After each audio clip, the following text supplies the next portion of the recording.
Assalamu alaikum. This is lecture 21 of web design and development, and the content of this lecture include the discussion about web cookies.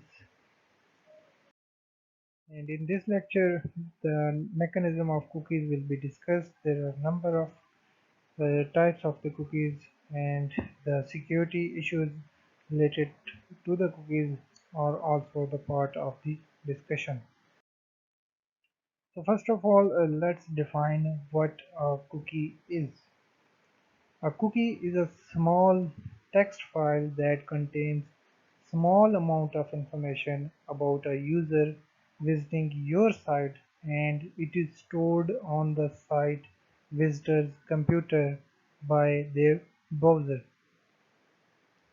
So because the cookie is stored on the user's computer, it does not require any server space no matter how many users you have. So it is an efficient way to store a small amount of information onto the number of systems that are the users of your application.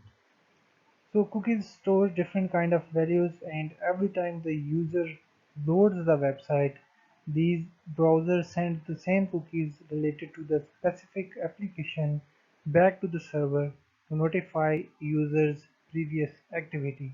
And what can be the previous activity? It can be a username stored or some text information filled out into the text fields, or some user preferences stored on to the location of your visitor's browser. Cookies are designed to be reliable mechanism for website to remember the stateful information. That means what you have stored in the last session with an application. The cookies information is stored, such as some passwords are also stored into the cookies.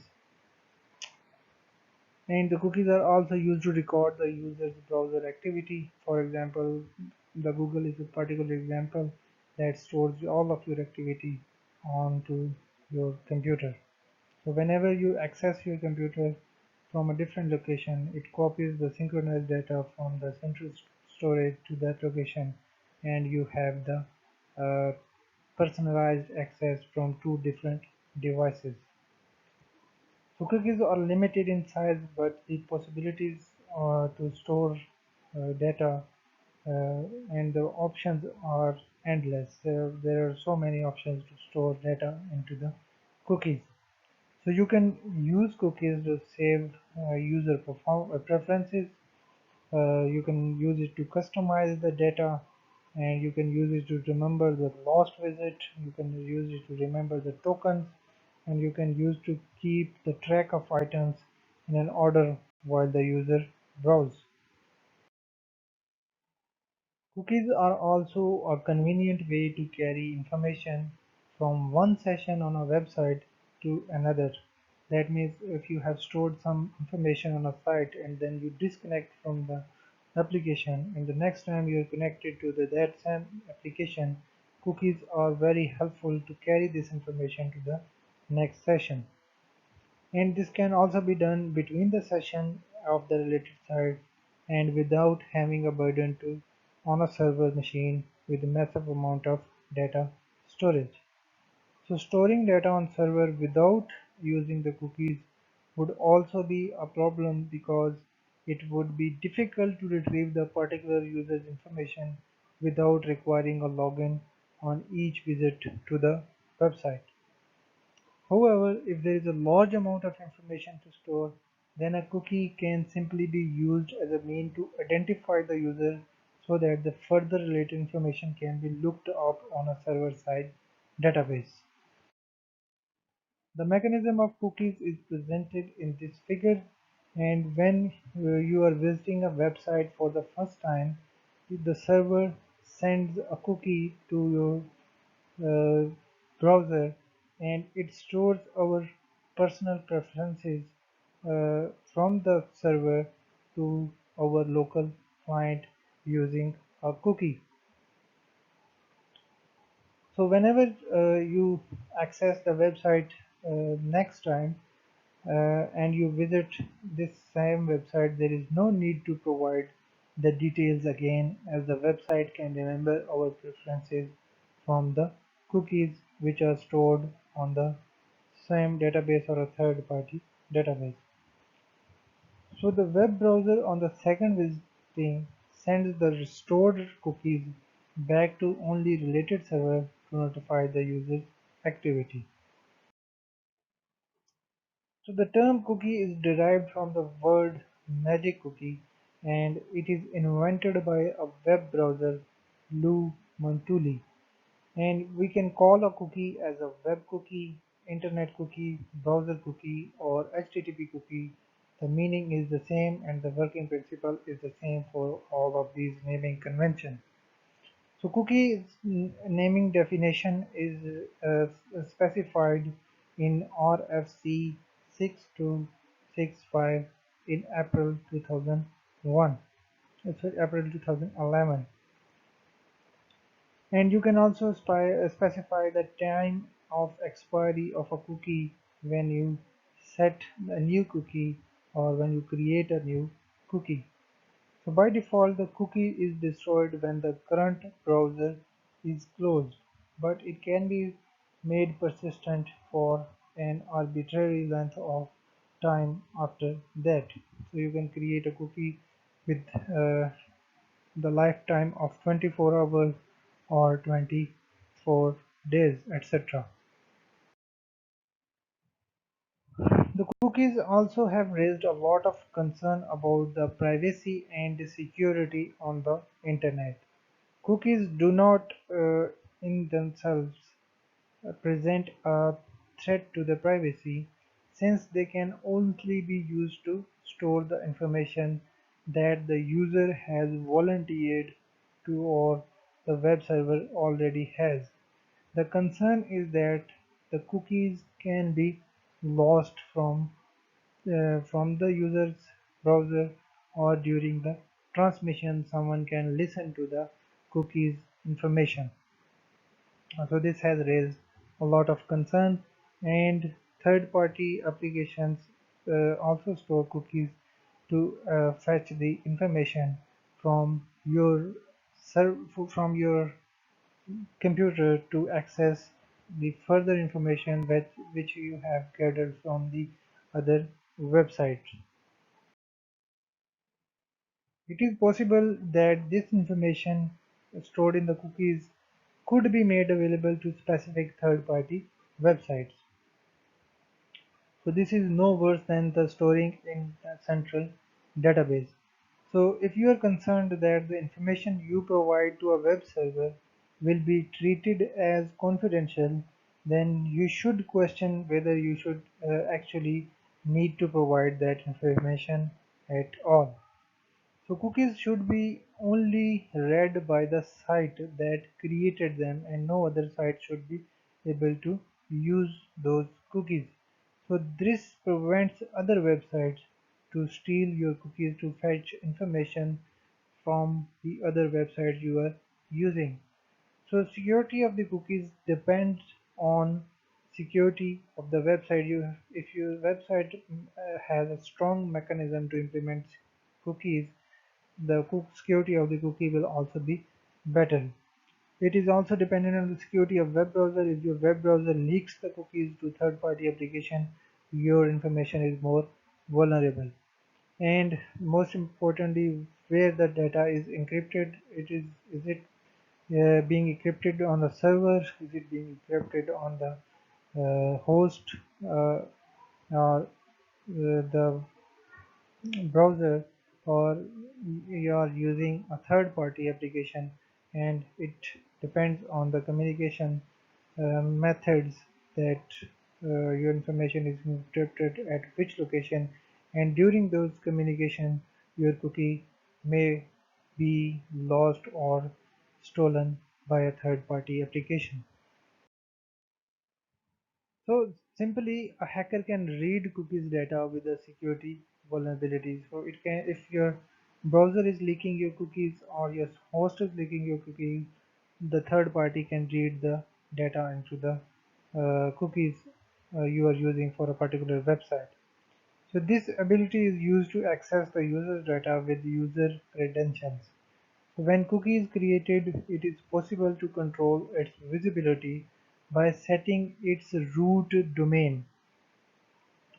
So it will be accessible by any URL belonging to that root.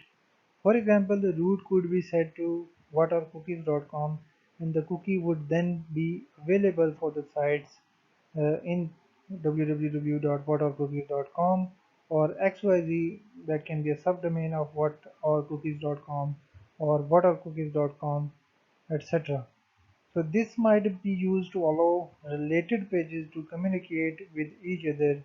It is possible, it is not possible to set the root domain to top level domain such as .com or .co.uk, since they would allow widespread access to cookies. So these are treated as two different websites. However, these are treated as similar websites.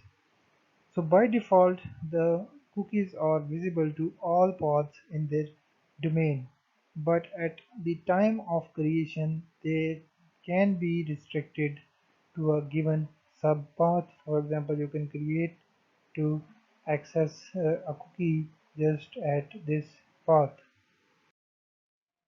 There are a number of types of cookies, and three of them are most common. The first one is the first party cookies. These are written by your site and can be read by your site. These are referred as persistent cookies or tracking cookies. Then there is third-party cookies, and which are created by an advertising on your page, and that is loaded from a third party such as Google AdSense or some other advertising that you display on your website. And this can only be read by the advertising code on the site displaying the same ads. That means your website cannot read those cookies. So third type is the session cookies, which are not actually written to a file, but these are stored in the browser itself. These cookies only last as long as the browser is open. So these are referred as session cookies or transient cookies or in-memory cookies. So in modern web browsers, two are the most important cookies are authentication cookies and tracking cookies. So typically a cookie consists of three components: its name, it must have a name, it must have a value, or it can have zero or more attributes assigned to those values. Cookies are used for the session management to manage the session of the user. It are used to give access to the website in a personalized way, and it can be used to track the activity of the users. Cookies are also used for identification during e-commerce, such as accessing your credit card information, etc. And these can be used to customize sites, which are very much similar to the personalizations. The process to create a cookie is very straightforward. The first step is to set up a cookie, and then you specify the cookie attributes, and then you list the domains and the path the cookie is accessible, and then you specify its expiry and the maximum age, and you specify that whether it is a secure cookie or whether it is only a HTTP cookie. So browser and cookies are very much related to each other. Browser can enable or disable cookies completely so that they are always accepted or always blocked. So to view and selectively delete cookies using the cookie manager, and the browser also use this to fully wipe out the private data including cookies. So this is accessible when you erase the history of your cookies or some cache data using the browser. However, the tracking cookies and especially third-party cookies are commonly used as a way to compile long-term records of individual browsing histories. A potential privacy concern that prompted the European and US lawmakers to take action in 2011, and after 2011 there is strict concern about the usage of the cookies and the data you collect using the cookies. And the European law requires all the websites targeting the European Union member states gain informed consent. That means if you visit any good website these days, they provide you an informed consent that the cookies will be used to fetch your information, and you have to actually click the button to allow your server to use the cookies or store the cookies on your system. So this uh, will be used to storing non-essential cookies. This will block the non-essential cookies on your device. There are a number of issues with the cookies. The one in particular is the cookie theft, and it can be done using the network eavesdropping, that attacker can listen to the communication and extract the information using the network eavesdropping from the cookies. Another thing is the publishing false subdomain. That means an attacker with a malicious intent can create a subdomain of your website, and in this way it can poison the DNS so that the similar cookie that you used in your website is also accessible in the subdomain. Cookies are also used in the attacks such as cross-site scripting, and it can be done using the cookie theft or using the proxy request. That means sending the user a different page than intended from your website, which looks much similar to your website, and you access the cookies information. And cookies are also used for cross-site request forgery. There are also a number of drawbacks for the cookies. Mainly, the cookies provide inaccurate identification of the user. That means any third party can use the cookie to send to the server to gain identification of that particular device. So they also have some inconsistent state on the client and the server in many cases, and it is also have the inconsistent support for different devices. That means for each device cookies work differently. So if you want to read more about the topic, you can go to the chapter 14 of the recommended book or the recommended other topics. If you have a question, you can ask me. Thank you very much.